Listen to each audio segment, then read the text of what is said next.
My name is Roxan. My profession, filmmaker, film director, film actor, and ex-member Film Censor Board, Government of India, founder, ISDON International Sanatan society Dattatreya organisation, Shri Gurudev Datta आश्रम इन शोलापुर।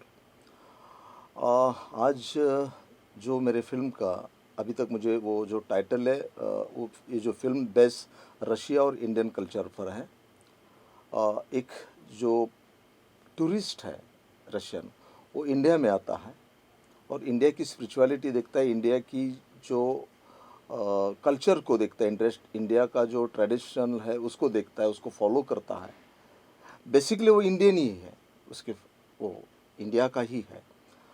लेकिन और फिर वो जब India आ जाता है एक मकसद के लिए आता है, एक स्पेसिफिक, और इन टाइम देश में कोरोना लगता है, क्योंकि वो प्रोफेशनली वो डॉक्टर भी हैं, और फिर वो अपने समाज की, अपने देश की सेवा करते करते वो फिर वो उसमें से वो सफरर हो जाता है, और एंड देन वो उसका डेथ हो जाता है उसमें से। ये एक बहुत ही अच्छी स्टोरी है उसमें। तो सर आज तो यहाँ गाना हमने सुना है, गाने जो गाने के बारे में बताइए। और मैंने बहुत सारे गाने सुने हैं, लेकिन आज तक बिरसा मुंडा का जिक्र मैंने गाने में तो नहीं सुना है। जरा वो बिरसा मुंडा को लेके किस तरह से विचार आए कि आप इस गाने में डालें?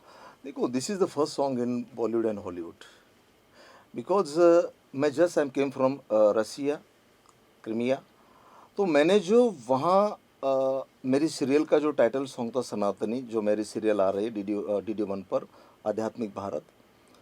तो वो सॉन्ग जब मैंने क्रीमियन आर्टिस्ट को मैंने दिखाया, वहाँ की जो फिल्म सेंसर बोर्ड की जो हेड थे कॉन्टेस्टेंट को, तो ही इज़ वेरी हैप्पी, क्योंकि उनको तो हिंदी नहीं समझता, बट वो सॉन्ग का रिदम एंड उसके जो इमेजेस थे Lord Shiva, Lord Brahma, Lord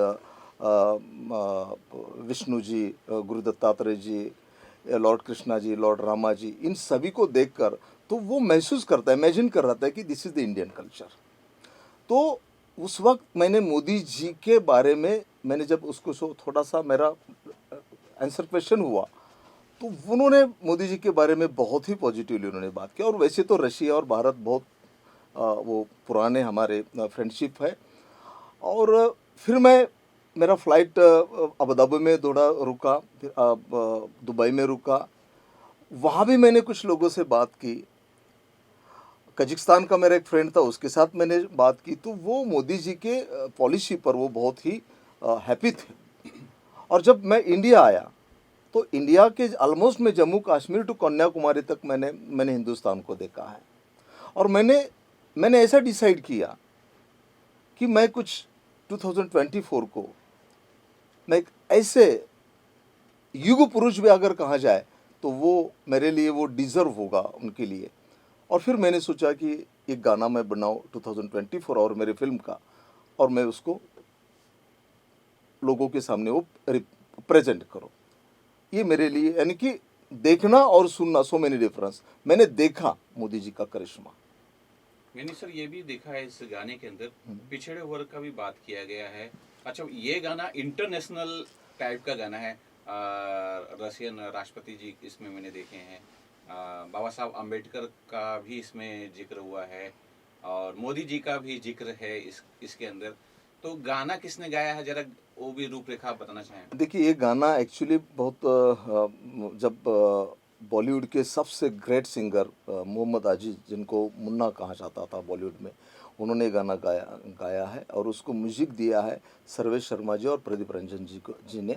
इस गाने को लिखा है मैंने, ये थॉट मेरा था और मैंने उसको लिखा, और उसको हमारे जो डायरेक्टर साहब जो है, क्रिएटिव डायरेक्टर प्रवीण बारिया, मैं इस गीत को मैंने डायरेक्ट किया और इसी स्टूडियो में ये गाना बनाया। लेकिन उसके पीछे जो एक थीम थी, महर्षि वाल्मीकि जी ने रामायण लिखी, महर्षि व्यास जी ने महाभारत लिखा, भगवान बिरसा मुंडा ने क्रांति की, और बाबा साहब अम्बेडकर जी ने इस देश का संविधान लिखा, तो नरेंद्र मोदी जी ने भगवान राम लल्ला को उनकी प्राण प्रतिष्ठा की। तो मेरे ख्याल से as a maker, as an artist, मैं उस एंगल से देख रहा हूँ, और इसीलिए वो थॉट मेरे आ गया कि हमारे ट्रेडिशनली इन हिंदू रिलीजन में 4 युग होते हैं, सतयुग, द्वापर युग, त्रेता युग एंड कलयुग। मेरे ख्याल से कलयुग के ये राम ही अगर उनको अगर कहा दिया तो वो बेसिकली वो बहुत ही सूटेबल होगा उनके लिए। सर ये जानना चाहेंगे जो गाना है जिस फिल्म में आप लेना चाह रहे हैं, अभी तो टाइटल नहीं मिला है, लेकिन आपकी क्या मांगे, कौन सा टाइटल इस पे ज्यादा सूट कर रहा है? सच्चा हिंदुस्तानी या सच्चा भारतीय। अब सर ये भी जानना चाहेंगे कि इस फिल्म में आप रोल अदा कर रहे हैं, तो थोड़ा सा उस किरदार को लेके थोड़ा सा एक बार वापस से वहाँ दर्शक बता दीजिए। देखिए, जो जैक्सन नाम का जो एक कैरेक्टर है उसमें से जो मैं उसको प्ले कर रहा हूँ, वो ऑलरेडी वो उसके फादर इंडियन है और उसकी मम्मी है रशियन है, लेकिन उसको उसकी जो दाई माँ है, उसके दाई माँ ने उसको बड़ा किया है, और वो जब भी कोई इंडियंस को कुछ हट होता है तो उसको बहुत तकलीफ होता है, तो वो अपने फ्रेंड के साथ जर्नी कर रहा है, और एक गोरा जो है वो इंडियंस लोगों को these are the blood Indian कहता है। तो जैक्सन के अंदर से वो बहुत रिएक्ट होता है और बोलता है कि इसे सॉरी, उसको सॉरी बोल। तो बोलता है कि क्यों, मैं कह रहा हूँ उसको सॉरी बोल। तो बोलता है कि यार तुझे क्या प्रॉब्लम हो गया, लेकिन उसको मालूम नहीं उसको क्या प्रॉब्लम हुआ है। और वो जब घर पे जाता है तो वो बहुत ही हट हो रहा है और वो रोता है, और वही बार बार दीज आर ब्लड इंडियन उसको रिपीट आता है। तो उसकी दाई माँ आ जाती है और दाई माँ फिर उसको बताती कि तो ऊपर से तो गोरा है लेकिन तेरा जो खून है तो एक भारतीय है, और फिर वो भारत में आ जाता है। सर रॉक्सन जो फिल्म प्रोडक्शन है, जरा इस बारे में बताइए कि ये रॉक्सन फिल्म प्रोडक्शन क्या कुछ करती है? ये रॉक्सन इज़ माई ओन प्रोडक्शन, ये मेरा प्रोडक्शन है। इसी फिल्म ने पहली जो फिल्म थी, सुशील कुमार शिंदे जो इस देश के गृह मंत्री, महाराष्ट्र के मुख्यमंत्री रहे और आंध्र के राज्यपाल रहे हैं, और बॉलीवुड में पहली फिल्म एक जीवित पॉलिटिशियन पर मैंने बनाई। उस फिल्म को बनाते बनाते 7 इयर्स लगे। मेरी दूसरी फिल्म आई थी एक उड़ान, जो इस देश की SC ST OBC माइनॉरिटीज़ के हक और अधिकार पर थी। मेरा तीसरा प्रोजेक्ट DD1 पर आ रहा है, स्पिरिचुअल इंडिया, आध्यात्मिक भारत, जो एक टूरिस्ट की कहानी है। वो टूरिस्ट रशिया से आता है इन इंडिया, उसका नाम है जैक्सन, और फिर यहाँ आके वो जैकेशन बनता है और यहाँ ही वो रहता है। और मेरा ही चौथा जो प्रोजेक्ट, जो मैं टाइटल मैंने दे दिया, मैंने एक गोरा मैंने टाइटल दिया था, एक और संघर्ष टाइटल दिया था, लेकिन दोनों रिजेक्ट हो गए। तो अभी मैं इस पर एक सच्चा हिंदुस्तानी या भारतीय, एक सच्चा भारतीय, और भी ऐसा कनेक्टेड मैं टाइटल मैं फाइंड आउट कर रहा हूँ। मैं फाइनल सर दर्शकों को क्या कुछ बोलना चाहेंगे, कुछ संदेश देना चाहेंगे? देखिए, मैं I am a realistic maker, I am a realistic actor. पैसे कमाना ये मेरा उद्देश्य नहीं है, क्योंकि मैं देवानंद साहब के का चेला हूँ। देवानंद साहब ने ही मुझे इंडस्ट्री में लॉन्च किया। फिल्म चार्जशीट में बॉलीवुड की पहली फिल्म मेरी थी, जिसमें मैं देव साहब ने मुझे लॉन्च किया। मैंने देव को तो नहीं देखा, लेकिन देवानंद को देखा, और देवानंद साहब के साथ मैंने काम किया। और देव साहब ने हमेशा इस देश को, बॉलीवुड को एक नए नए सब्जेक्ट लोगों के सामने रखे हैं, और वो मुझे बच्चे की तरह प्यार करते थे। उन्होंने जो मेरे बारे में जो लेटर लिखा, 11 लाइन का लेटर लिखा उन्होंने, तो वो जिक्र करते हैं कि रॉक्सन ऐसा कर, और मैं आश्रम चलाता हूँ, ये भी उनको मालूम था। तो मैं आज देव साहब के कदम पर चलने की कोशिश कर रहा हूँ, और हर एक फिल्म इंडस्ट्री में जो फिल्म मेकर होता है कि एक अपना अपना उनका एक रोल होता है। जैसे BR चोपड़ा हट के फिल्म जो सस्पेंस फिल्म बनाते हैं, जैसे RK होता है, राज कपूर की फिल्म थोड़ा लव पर होते हैं, देव साहब के नवकेतन, गुरुदत्त जी के सैड टाइप होते थे। तो ऐसे ही मैं एक सोशल कॉज लेकर, सोशल सब्जेक्ट पर मैं फिल्में बनाता रहा हूं, और आगे भी मैं वही करूंगा, क्योंकि पैसे कमाना मेरा इंटेंशन नहीं है। फिल्म के माध्यम से मैं सोसाइटी में अवेयरनेस लाना चाहता हूं, because film is mirror of the society. जो समाज में जो घटना घटती है उसको पिक्चराइज किया जाता है और लोगों को दिखाया जाता है, और जो घटना घटने वाली है उसको पिक्चराइज करके फिर समाज के सामने रखते हैं। तो ये मेरा काम है, और ये काम मैं 16 इयर्स बिफोर मैं कर रहा हूँ। 2007 में मैंने फिल्म इंडस्ट्री को ज्वाइन किया। आज तक मैंने सेंसर फिल्म ऑलमोस्ट मैंने 500 फिल्म मैंने सेंसर किए, उसमें से 300 मैंने हॉलीवुड की है, 200 उसमें रीजनल है, बॉलीवुड के हैं, और भी है। तो और आश्रम भी चलाता हूँ, सोशल वर्क भी करता हूँ, लेकिन spiritual is my soul, film is my passion. Thank you. क्या कुछ बोलना चाहेंगे, क्या कुछ शुभकामना देना चाहेंगे इस गाने को? आपने सुना है मोदी जी के ऊपर है, ST के ऊपर है, और इंटरनेशनल टाइप के गाने हैं। बराबर है। आज एक्चुअली रॉक्सन भाई जो हैं वो हमारे दोस्त भी हैं, भाई भी हैं, तो उन्होंने जो मोदी जी के ऊपर आज जो गाना बनाया है वो आज जनता को दिखाना बहुत ज़रूरी है। क्योंकि अभी मैं सालों से बीजेपी माइनॉरिटी मोर्चा में महाराष्ट्र प्रदेश उपाध्यक्ष करके काम कर रही हूँ। पहले सचिव थे, भी उपाध्यक्ष हूँ। तो अभी मैं जब से पहचानती हूँ भाई को, तो उनका नेचर ऐसा रहे कि वो पैसा कमाने से ज़्यादातर लोगों में कैसे सुधार लाया जाए, उनके विचार में कैसे सुधार लाया जाए, इस पर ज़्यादा उनका जोर था। तो इसके लिए हम भी उनको पहले से सपोर्ट करते थे और आज भी सपोर्ट करते हैं। तो उन्होंने ऐसे बहुत सारे मूवीज़ भी उन्होंने प्रोड्यूस किए हुए हैं, उनके खुद के, उनका जो प्रोडक्शन है रॉक्सन प्रोडक्शन। तो हम लोग उनके साथ में आज क्यों हैं कि उन्होंने ये बताया, जैसे कि आज भी आप न्यूज़ TV अगर देखते रहेंगे तो उसमें आपने देखा है कि जैसे मैं किसी पक्ष का नहीं बोलना चाहिए, लेकिन वो पक्ष अपने ऐड करते समय आजकल ऐसा बता रहा है कि हमें इसका हिसाब दो, हमें उसका हिसाब दो। लेकिन हम लोगों ने रॉक्सन में उन्होंने ये किया कि हिसाब नहीं हमने किसी से कुछ मांगा है। हमने आज तक, जब से मोदी जी प्रधानमंत्री बने हैं तब से आज तक हमने देश के लिए क्या किया है, हम क्या करते आ रहे, क्या किया है, क्या कर रहे हैं, और इसके आगे भी फ्यूचर प्लान हमारे देश के लिए क्या है। वहाँ पे ना भेदभाव कोई भी नहीं है। भले मैं मुस्लिम हूँ लेकिन मैं भी मोदी जी की सपोर्टर हूँ, क्योंकि मोदी जी ने देश के बारे में सोचा है। भले किसी जात पात अगर वैसा होता तो जो भी योजना आई, जैसे कि बहुत सारे मुस्लिम बहनों के लिए भी है, ट्रिपल तलाक का हो या फिर जनधन योजना हो, आरोग्य के बारे में है, मेडिकल के लिए जो भी योजना है, किसी भी जात या धर्म को सिर्फ एक के लिए योजना नहीं बनाई गई। ये सारी योजनाएं जो है सभी धर्म जाति के लोगों के लिए, औरतों के लिए, माँ बहनों के लिए, सबके लिए बनाया गया।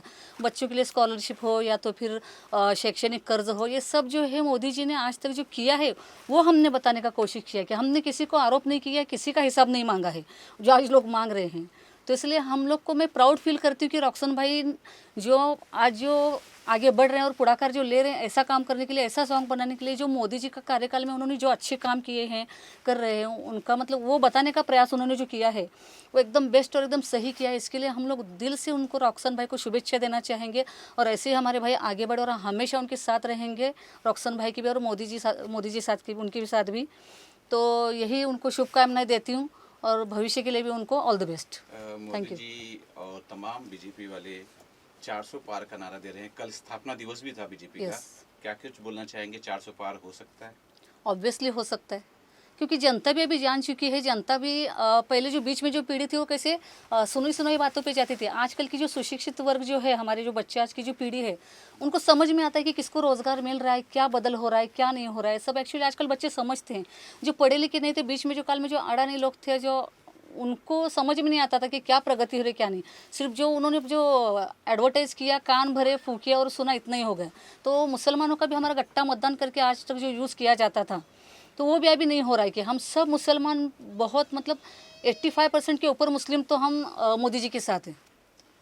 जी मैम, आप क्या कुछ बोलना चाहेंगे? इस फिल्म में आप एक्ट्रेस हैं, तो जरा सा आपकी अपनी भूमिका के बारे में बताएं, किरदार के बारे में बताना चाहें।